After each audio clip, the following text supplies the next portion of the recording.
Let's take a look at the product called All-Purpose Sealer. It is one of my favorite products because it has proven to be so successful. I like to paint metal items, tollware, and this has proven itself in the last 20 years to be excellent. First of all, let's take a piece of metal. This is an old coffee pot or teapot, and this one happens to be pewter. I'm going to take an emery cloth. It is coarse emery cloth. There is a number on this, but you don't always see a number on emery cloth. You may see the word coarse or fine. And I've torn it into smaller pieces so I can handle it easier. And I have a towel under me, under the pot, I should say, and I'm just going to sand. Now you can sand up and down, around. I do like on the pots on this big surface, I do like a circular motion, and you can see the scratches that are starting to come. Now it is these scratches to which the all-purpose sealer will be able to adhere. And honestly, I have never yet had one piece of metal chip that I have done with this.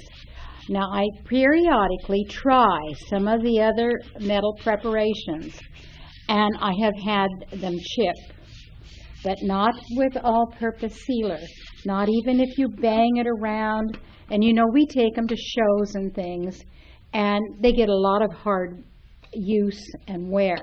Now if you have a decorative feature like a carved area or a raised area, just do the best you can in that area. I also want to show you something else here. Just a second. Just a second. This pewter pot is very nice and clean inside. I don't think that it's hardly ever been used. And so I want to paint it so that it can still be used. To do that, I need to look at the surfaces, and I see that I need to sand this surface, but probably not in here, because see how that fits down? Now there is a little vent hole right there, and I want to be careful not to, if I'm going to use it, I don't want to plug that little vent hole. Some moisture will eventually collect here if you're using it, and so I will not paint or put all-purpose sealer in there. Just checking to make sure so I'll come here, but that then I'll leave untouched so that if the coffee or tea steams and moisture collects, it won't be on a painted surface. You can still get painted items like this. When I was in Holland, I found a whole coffee set done with the decorative painting. It was a beautiful set. It's very, very expensive. I afforded a little coffee mug, metal coffee mug, pewter. And so the tradition can continue and be beautiful. Now, it gets 1 or 2 coats of clear glaze medium. Excuse me, all-purpose sealer. I got the wrong one. Now, all-purpose sealer will dry clear. You can put a little bit into a container. Now that's probably going to be enough to do the entire pot 2 times. Or you could put it out onto a paper plate like so. And here again, that is probably enough to do this entire pot.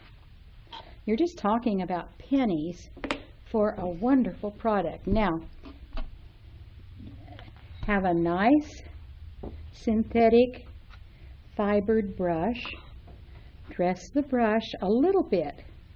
Now see, I'm not doing it real heavy. And start at a place that is easy to see. Tip the pot so you can see it. And it looks a little milky, doesn't it? Looks a little milky. It will dry clear. Now a lot of people start worrying about brush strokes. Again, don't superload your brush. Slip, slap, and smooth. Let me just go up to the top of the pot quickly and over here. One thing I wanted to mention to you, slip, slap, quickly and smooth. Now, if I have any serious worries about whether I have a good coverage with this or not, I will give it a second coat.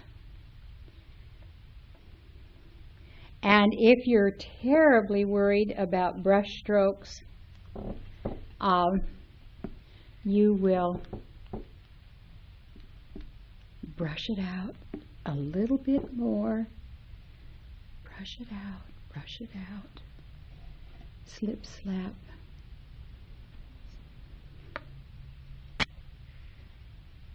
See, this is dry over here already. So just continue till you have all the surfaces covered. This has an interesting handle that has been wrapped, and it looks quite nice, and I think I can incorporate that into the painting. So I will not do anything to it and just leave it black, but if I wanted to, I would, if I wanted to paint it, I would just take that and put the all-purpose sealer on it like that, like so. Now that's not going to hurt anything to have that on there now. So I would continue and cover the whole pot.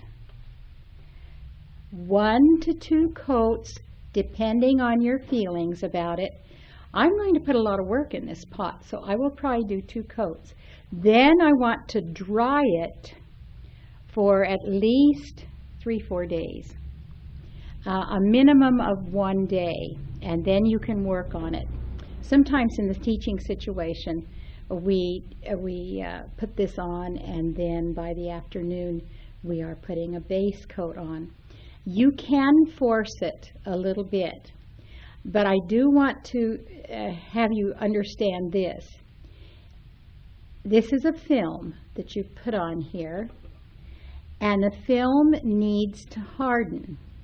If you go ahead now and base coat it, say in about 4 hours, 3-4 hours, you could take your fingernail, or you could bump it against something and scratch it or knock it. But loves, after about 24-36 hours, it's going to be as tough as